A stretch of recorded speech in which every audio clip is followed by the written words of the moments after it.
Gather around, my children. Curtis here, back again to bring you another Magic the Gathering commentary produced by Green Carpet Media. This time we're doing a best 2 out of 3 between 2 intro decks from the Dark Ascension expansion. Allow me to introduce the first deck, Grave Power, a green-blue deck played by the undefeated Boog. Last game she used new Phyrexia's green-blue intro deck Ravaging Swarm to poison the self-titled player the Champ and claim the true title of Champion.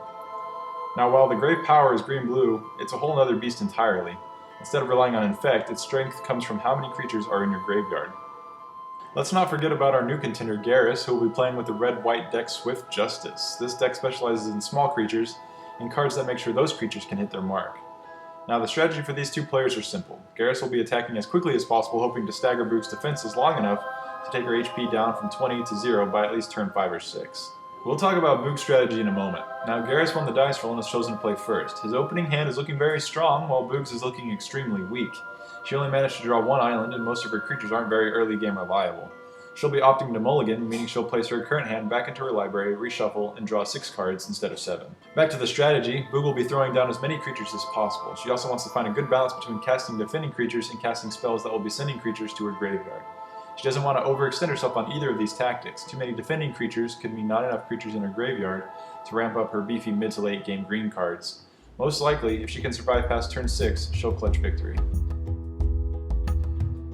Garrus will start us off by playing a Plains, tapping that plane for 1 white mana, and playing Elite Vanguard, a 2/1 human soldier creature with no active or passive abilities.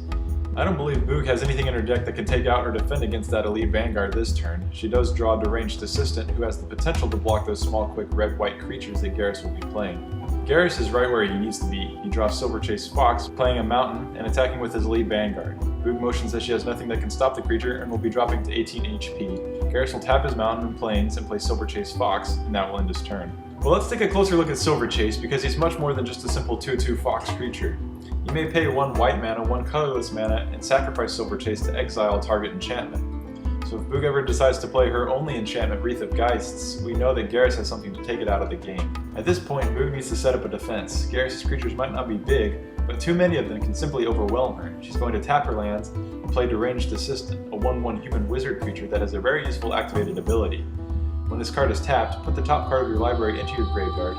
Add 1 colorless mana to your pool. The assistant will help her mana ramp and get those creatures into her graveyard as fast as possible. This isn't the best card she could have drawn in this situation, but obviously a player has to make do with what they receive. Back over to Garrus' side, he has drawn a Salt Griffin and plays another Plains. He will be attacking with his Vanguard and Silverchase, trying to force Boog's assistant to block. However, Boog doesn't take the bait and will be opting to take the 4 damage instead, dropping her health to 14. Garrus will pass his turn. Now as you can see, Garrus has left himself open to an attack, but he knows that most likely Boog is going to use her assistant's activated ability to mana ramp and not attack. She draws Armored Scab and activates her assistant's ability. She's going to grab the top card of her library, which is the instant Knot of the Bone, and put it into the graveyard. Now her assistant's ability has officially added 1 colorless mana to her pool. She then summons Armored Scab to the field.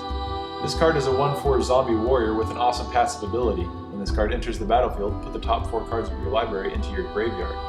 Armored Scab will not only act as an excellent defense, but he'll also self-mill a ton of cards for Boog. Boog places the sorcery, Grim Flowering, the artifact equipment Executioner's Hood, another Grim Flowering, and the sorcery Mulch into her graveyard. Boog is having the worst luck. She hasn't got a single creature into her graveyard, and that's very unfortunate because she has this deck's holographic card Ghoultree in her hand. The more creatures she has in her graveyard, the easier it will be to pull out Ghoultree. She puts the instant in the card Knot of the Bone on top of her graveyard. This card has the flashback cost that Boog does not want to lose track of. Boog will be playing a forest and passing her turn over to Garrus, who must be feeling pretty good about the current state of the game. He's going to draw Plains, play that Plains, and be tapping 1, 2, 3 Plains and a mountain to play Lightning Elemental. This is a 4/1 elemental creature with haste. This couldn't be a more perfect card to distract that Armored Scab, who is Boog's only defending creature. Of course, Garrus will go straight in with Vanguard, Silverchase, and his Elemental. Boog is basically forced to block the Lightning Elemental with her Scab. Both the Elemental and the Scab will be destroyed, and Vanguard and Silverchase will make it through dealing another 4 damage, lowering Boog's HP to 10. Garrus has no additional spells he could play, so he's going to be ending his turn. Boog's health is fading fast. At this point in the game, Boog really needs to stop worrying about her graveyard and start mobilizing an army that can block that Vanguard and Silverchase. She draws an island and taps all her lands. She also taps her assistant and pulls out a Hollow Hinge Beast from the top of her library. She finally managed to get another creature into the graveyard, although at this point it might be a little too late. She's going to play Chasm Drake, a 3/3 Drake creature with flying. When this creature attacks, another creature that you control may also gain flying until the end of the turn. nice ability, but I doubt it'll be put to very much use at the moment. Boog really wants to stall Garrus as long as possible with that Drake, so she can get more creatures onto the field.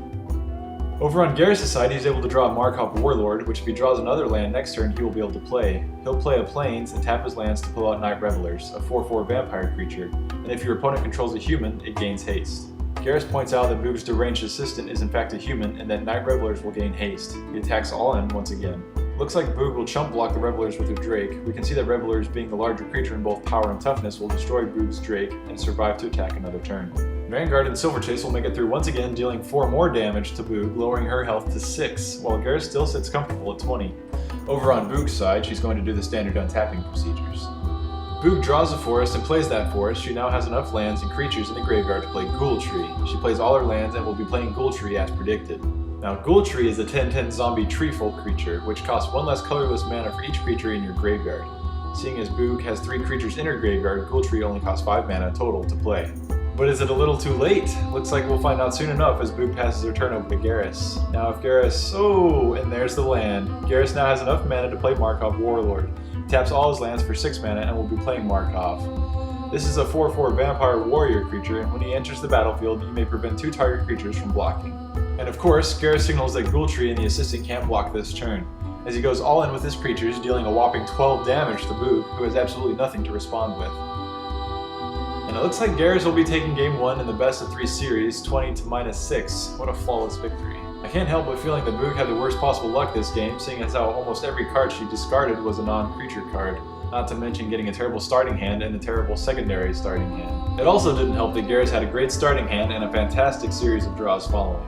Well, we'll see how this set plays out in Game 2, which will be uploaded in the next couple of days. And remember, if you enjoy Magic, you can visit your local comic book store for Friday Night Magic. This is Curtis, signing out until next time.